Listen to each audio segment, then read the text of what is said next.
Hello everyone, I'm George from Ireland, and here I am on Ilchester Place in London, in an area called Kensington, which is a very desirable residence. Um, anyway, behind me is the house where William Holman Hunt lived the latter portion of his life and indeed died. So William Holman Hunt was born in London in 1827. He was born in an area called Cheapside, which really isn't that cheap, not these days.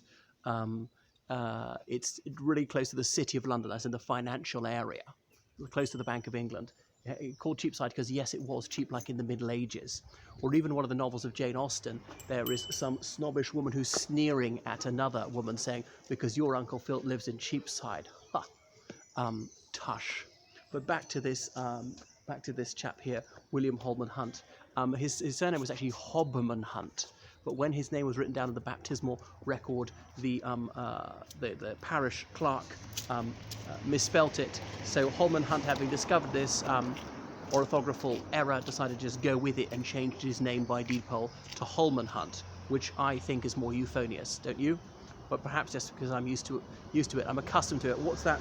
There's some sort of is it cognitive debility? There's this bias people have towards things they're familiar with.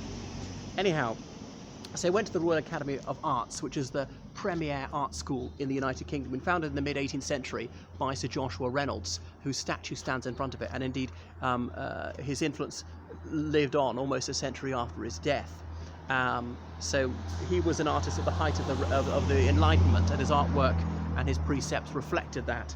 But Holman Hunt rejected Reynolds' doctrines. I don't know a great deal about the plastic arts, so I don't propose to say very much about Holman Hunt's work. But he was part of the pre-Raphaelite Brotherhood, along with various luminaries such as John Everett Millais, John Ruskin, William Morris, Dante Gabriel Rossetti, and a few others.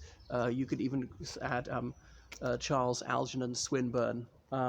It's mainly people in the visual arts. It's in literature as well. William Morris and John Ruskin, they spanned both of those, and there are even some women who are on the edge of it. But back to him. So he's best known as a painter, really, and he's known for the liveliness of his colours, for concentrating on the minutiae of all the paintings, and for working very hard on symbols. Because it's 1848 that they formally founded the Pre-Raphaelite Brotherhood on Gower Street in London. And they're looking back to before the 14th century. They thought that Raphael, the Italian artist, had come along and spoilt it in the run-up to the Renaissance, when art was becoming too rational, and they felt it really should be more emotive, and it had to bear some message. It couldn't be just for the sake of something that was aesthetically pleasing, though it should be like that. So some people consider he was most faithful to the principles of it. They were also a reaction against the increasingly denatured state of things in this country, with the Industrial Revolution, with the Transport Revolution, with factories growing, with the country crisscrossed by the railway network, with noise and grime and all the rest of it, and things being mechanized, people becoming mere appendages of flesh and a machine, as Marx would say. So they were romanticizing the Middle Ages, and really the Middle Ages was very unlovely for most people who are serfs, as in living in a state of semi-thraldom. So there was all about values. He was also a zealous Christian, I presume of the Church of England. I don't actually know.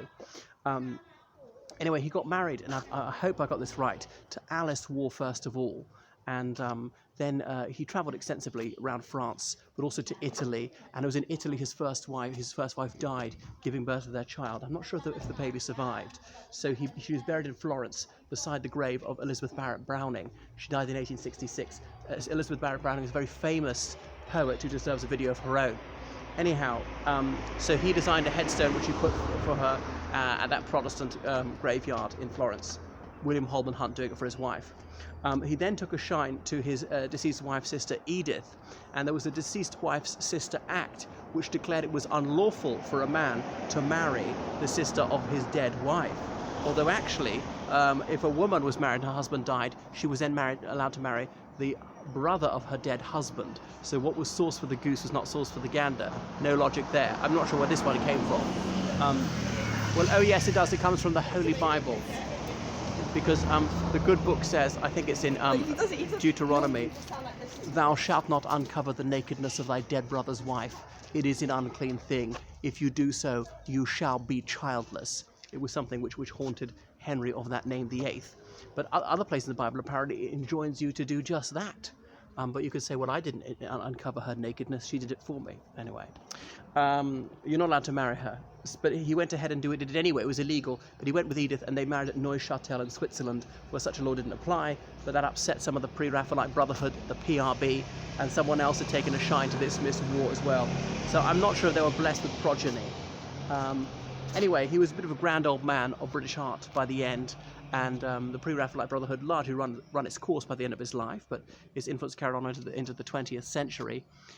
He died in 1910. I'm not sure where he's buried, presumably somewhere around here. Anything else I wanted to say about him? Yeah, what is he known for? Various biblical scenes. He traveled to Palestine and to Israel. We just would have called it Palestine back then. The Lady of Shalott, one of his most famous paintings. What did he do? The wedding feast, the birthday, things like that. Usually of people was what he was painting, usually from models, not still life. All right, that's enough from me. Toodaloo.